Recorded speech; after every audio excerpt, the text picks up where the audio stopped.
നമ്മളിപ്പോൾ ഉള്ളത് മഞ്ചേരിയിൽ തന്നെയാണ്.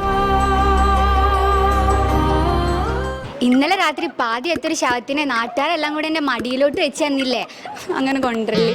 എന്തായിരുന്നു ആ മുന്നേറ്റ സമയത്ത് നിങ്ങൾക്ക് തോന്നിയ ഒരു അപ്രാംശം? ഇന്നലെ രാത്രി പാതി ചത്തൊരു ശവത്തിനെയും എന്റെ മടിയിൽ കിടത്തി താരാട്ട് പാടി ഉറക്കി. ഞാൻ പറയുന്നതൊക്കെ ഒപ്പിടാൻ പറഞ്ഞു. ഞാൻ പറയട്ടെ, ഒലക്കേല മൂടും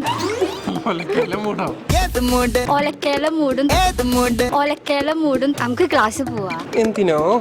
വാ നമുക്ക് പോവാ. പോയിട്ടോ. മനുഷ്യനെ പണിയെടുത്ത് ജീവിക്കാനും സമ്മതിക്കില്ല. അഞ്ചാതെ പിഞ്ചാതെ പലതായി പിളരാതെ ഒരു വാനിൽ കീഴേ നൊന്നാവണം. നിനവുണ്ടോ നെഞ്ചുണ്ടോ കനവുണ്ടോ തീയുണ്ടോ ഒരു ദേശമാകെ നൊന്നാവണം. ശനിയും ഞായറും രാവിലെ 11:30.